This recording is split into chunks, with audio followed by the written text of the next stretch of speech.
Jadi dari dulu tuh udah berapa kali sering sih jatuhnya bawa dia ke UGD kalau misalnya lagi kumat itu. Terus dia tuh ngerasa kayak badannya kesemutan, kadang sebadan sampai nggak bisa napas, sampai sesek. Akhirnya udah sampai dibawa ke UGD, pas dicek semuanya normal-normal aja, nggak ada apa-apa. Dokter di UGD itu nyaranin untuk kemungkinan ke psikolog atau ke psikiater. Jakarta.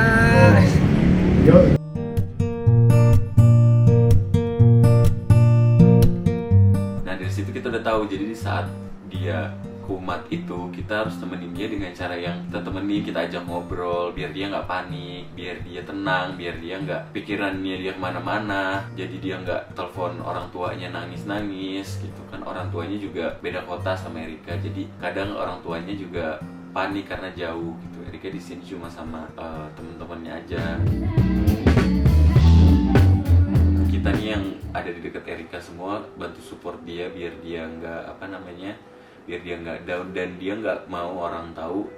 Bukan karena dia malu atau gimana, dia tuh nggak mau nunjukin rasa sakit dia ke orang karena emang tipe dia kayak gitu. Oke, gue tahu tentang ini dari Erikanya langsung. Jadi gue pas lagi saat itu juga agak shock gitu loh, kayak selama ini gue kenal sama dia, kita tuh selalu seru-seruan bareng, kayak gue, Erika, Karin, kita nongkrong bareng segala macem. Dan gue sama Erika tuh saling nahan, kayak misalnya untuk deep talk tuh kita agak tahan, kayak gue agak sharingnya tuh kan ya orang pasti nggak semua orang cerita. Nah pada saat itu gue lagi berdua sama dia, kita lagi deep talk, sharing, mau tukar pikiran. Akhirnya ceritalah gue tentang diri gue dan dia tentang diri dia. Jadi cerita itu gue cukup kaget, kayak kalau nggak pernah cerita selama ini kayak gitu loh. Terus kata dia, iya nggak apa-apa kok, nanti tetap Erika being Erika, dia bilang nggak apa-apa kok, doain aja cepet sembuh. Tapi gue yakin banget dia akan sembuh karena dengan apa yang dia lakuin untuk penyembuhannya segala macemnya udah dia lakuin 100%. Dan gue agak kagetnya tuh kayak selama ini gue kenal sama dia orangnya ceria, dia orangnya supel, dia orangnya asik, dia orangnya baik banget, dan dia tulus. Itu yang gue paling suka sama dia. Tuhan semoga hari ini dikasih kesempatan kemampuan dan bisa membangunkan keluarga Erika Karlina. Kalau denger nama itu, gue cuma bisa bilang ini orang bener-bener vibe-nya itu selalu seneng dan dia selalu membawa kebahagiaan buat orang-orang lain. Walaupun mungkin di sekitar dia orang-orangnya lagi sedih ataupun lagi down, Erika Karlina tuh seorang Erika Karlina bisa bikin suasana itu jadi naik lagi dan semua orang jadi seneng lagi gitu loh. Dan gue kenal dia itu udah dari 2017. Dari 2017 zaman-zamannya gue juga lagi galau, cuman dari awal gue ketemu aja gue udah bisa tahu nih orang emang dia lebih mementingkan kebahagiaan atau kesenangan orang lain dibanding kebahagiaan dia sendiri. Karena semenjak itu gue juga temenan sama dia deket dan hampir jarang banget gue ngelihat dia sedih. Cuma pernah selama 3 tahun kita temenan paling sekali 2 kali dia sedih. Dan bukan itu sebenarnya inti dari yang mau gue bilang di sini. Seorang Erika, dia mungkin tiap hari dia ngerasain kesedihan atau nggak cuma on daily basis lah, dia mungkin merasakan kesedihan dalam diri dia gitu loh. Karena kan nggak mungkin ada orang yang tiap harinya senang terus gitu loh. Cuman Erika sendiri memilih untuk tidak membawa kesedihan itu ke lingkungan teman-temannya dia gitu loh. Dan dia juga lebih mementingkan untuk membuat orang lain seneng dulu gitu loh, daripada dia yang sedih, dia yang curhat. Dia jarang banget curhat soal kesedihan dia. Walaupun dia lagi curhat tentang kesedihan dia tuh jarang banget yang namanya kayak nangis, yang kayak sedih atau kayak orang-orang biasa galau gitu, dia jarang banget. So gue salut sih sama nih orang gitu loh. Cuman kadang gue juga sedih kenapa dia nggak bisa cerita nih sampai di saat nih dia lagi mengalami penyakit ini yang dia cerita ke gue juga baru tahu sekitar ya sebulan yang lalu gitu loh. Dan dia baru cerita, dan dia tuh sangat tidak terbuka tentang hal-hal yang lagi dia alamin, yang buruk-buruknya tuh dia nggak terbuka karena dia nggak pengen orang lain tuh, orang-orang yang care sama dia tuh ikutan sedih atau khawatir juga. Itu yang gue amazed sama nih orang sih. But gue yakin banget sama seorang Erika, kalau lo tuh bisa sembuh dengan mental yang lo punya. Karena kembali lagi fisik kita itu berkesinambungan sama mental kita. Kadang banyak orang yang lagi sakit tapi sembuhnya tuh agak lama karena mungkin dianya tuh nggak bisa nge-encourage diri dia untuk seneng gitu loh. Mental dia lagi down, atau mungkin selama sakit nih dia nggak berusaha untuk naikin mood dia atau kesenangan dia gitu loh. Ini itu nyerangnya emang ke rambut dan beberapa dari pasiennya dia pun sama seperti aku, bahkan lebih parah. Tapi itu ya emang harusnya disuntik ini tuh harus segala macam, pengobatannya langsung dari kepalanya, bukan dari dalam. Yang harus minum vitamin apa segala macam bukan, tapi langsung ke tujuan kepalanya. Dan itu sebulan, 2 bulan, 3 bulan lah. Jadi kan kalau si autoimun itu kan kayak sesuatu antibodi kita yang timbul waktu kita tuh misalnya kadang stres, kadang apa. Bedanya adalah kalau kita biasa aja, kalau misalnya kita stres nggak keluar begitu banyak, pada orang yang autoimun keluarnya berlebihan. Mau cerita dikit tentang karakter temen gue, Erika Karlina. Gue jujur shock banget kalau baru tahu belakangan ini kalau ternyata dia selama ini tuh sakit. Karena dari karakternya dia, yang dia orangnya periang, terus ceria, yang gak pernah mau temennya sedih, selalu senang, bahagia kalau lagi ketemu kita lagi ngumpul. Menurut gue dia berhasil banget sih untuk nyembunyiin sakitnya. Erika tuh kalau misalnya ketemu nih sama temen-temennya, dia tuh nggak pernah sedikit pun kayak sedih atau marah atau cemas. Dia tuh selalu happy. Bahkan biasanya kita temen-temennya yang lagi sedih pun di cheer up gitu, maksudnya kayak dihibur sama dia. Yang ternyata sebenarnya dia tuh nyembunyiin sesuatu, nyembunyiin sakitnya dia. Itu menurut gue personally gue shock sih dengarnya, karena bukan Erika banget aja gitu untuk dia yang periang ternyata mengalami kondisi sakit seperti itu. Jujur bingung mau ngomong apa, karena karena bener-bener kontras banget sama apa yang dia kasih ke kita selama ini. Jadi ini buat dokumenter kan, jadi ya gue tahu Ica tuh kerja keras banget.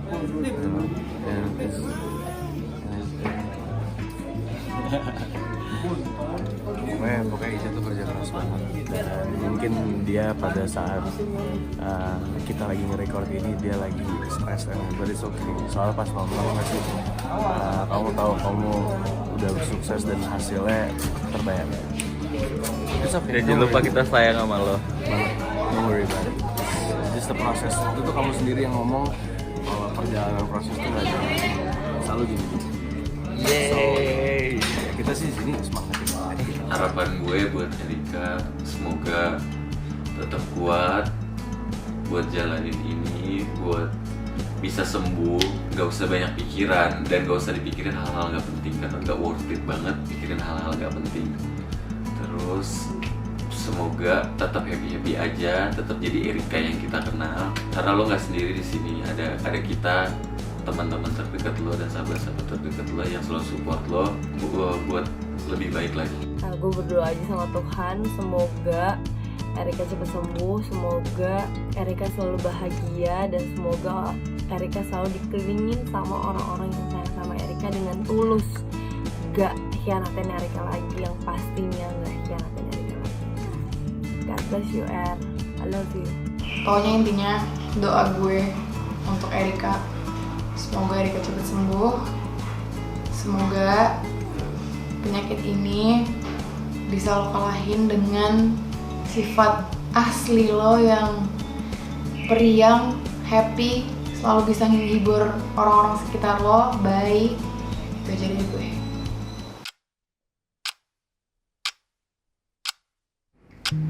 Karena nih ya, kemarin aku udah datang ke beberapa rumah sakit. Aku juga udah sempat ke profesor juga, dan ternyata yang aku keluhin selama ini kayak sakit-sakit, aku sesek, aku kayak kecekek di bagian sini, kayak lidah aku juga kayak mati rasa, terus kayak aku udah kayak pengen mati, rasanya udah kayak pengen orang mau mati. Itu ternyata mental health ya termasuknya. Oke, itu boleh ceritain dulu nggak sih? Kan kalau bilang mental health itu mental health kayak gimana sih maksudnya Erika nih? Aku jujur aku bukan orang yang terlalu percaya dengan adanya mental health sih dari dulu. Dari kayak teman-teman aku atau orang-orang sekitar aku yang bilang, oh gue tuh ada penyakit mental, gue ada keterbelakangan kejiwaan dan segala macam, gue ada bipolar, gue ada ini dan segala macam, dan aku adalah orang yang agak susah untuk percaya tentang itu sampai akhirnya aku mengalami sendiri gitu loh. Mengalami sendirinya pun butuh waktu 3 tahun untuk percaya.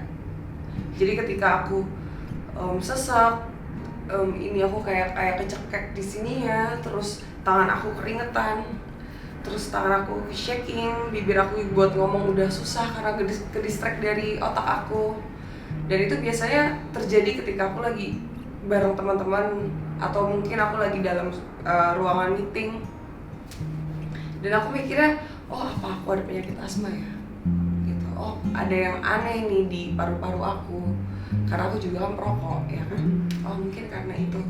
Dan juga pernah sampai kayak aku mau pingsan blackout itu karena ada sakit dari sini, dari ulu hati. Oh apa mungkin karena sering minum ya, apa karena lifestyle aku yang dengan kehidupan malam yang senang-senang terus segala macam itu berdampak ke fisik aku gitu loh. Dan setiap aku kumat dan setiap aku mau kayak blackout itu aku ke rumah sakit, dan di UGD-nya aku dicek tensi, aku dicek detak jantung dan segala macam, aku dicek juga semuanya deh, suhu dan lain-lainnya, dan itu normal. Bahkan kayak dokter biasa kalau orang seperti itu mungkin kalau misalnya nggak ada penyakit apa-apa tuh bilangnya kecapean. Dan ini bahkan dokter nggak bilang ke aku kalau aku nggak kecapean, ini normal semuanya. Sampai akhirnya aku memutuskan untuk ke rumah sakit, cek yang lebih spesifik lagi, general check up. Nah general check up itu kan ada dari ibaratnya dari atas ya seluruh badan lah ya, dari mulai ambil darah, scan dan segala macam itu aku dicek, dan hasilnya aku ambil seminggu kemudian, dan dokter bilang aku harus mempertahankan gaya hidup aku. Mungkin karena dokternya nggak tahu kan kehidupan aku seperti apa, yang kayak apakah aku sehat-sehat aja, gaya hidupnya sehat, sampai hasilnya karena bagus semua, normal semua. Sampai dokternya menyarankan ketika aku kasih keluhan, dia bilang aku harus rujuk ke dokter kejiwaan. Nah dari situ aku masih kayak nggak ada hubungannya antara fisik yang aku alami dengan kejiwaan aku, ngerti kan Kak? Kayak yang aku rasain tuh kayak sakitnya fisik, kayak orang sakit, kayak orang sesak napas, kayak aku sakit perut, aku mau blackout, aku ngeliat orang udah nggak fokus, itu kan jatuhnya karena sakit fisik bukan mental. Tadinya aku pikir seperti itu. Oke, tadi kalau tadi yang Erika cerita gitu kan, ada gejala-gejala fisik yang tadi kamu sharing itu, kalau ada tuh yang namanya istilahnya psikosomatis ya. Jadi memang gejala-gejala fisik yang disebabkan oleh adanya perasaan-perasaan yang tidak nyaman nih yang dialami oleh psikis gitu. Jadi sebutnya psikosomatis gitu. Kayak tadi tuh perut yang nggak nyaman, kayak orang kayak mah gitu ya. Terus deg-degan, rasa kecekek, terus jantung berdebar-debar, berkeringat, itu kan semua gejala fisik gitu. Tapi memang kalau kita nggak sadari itu, kita kan langsung ke UGD, ternyata nggak ada apa-apa nih. Nah itu biasanya disebabkan oleh adanya stresor-stresor tertentu gitu ya. Mungkin kalau sering disebut oleh gangguan cemas atau mungkin gangguan panik seperti itu gitu. Oke. Berarti itu termasuknya juga gangguannya pun dari mental sendiri. Dari ini ya, dari pikiran, dari psikis, dari aku. Gitu, ya. Padahal maksudnya aku dibilang orang yang stres juga enggak, yang punya banyak pikiran juga enggak. Berarti bisa terjadi kepada orang-orang siapapun itu ya.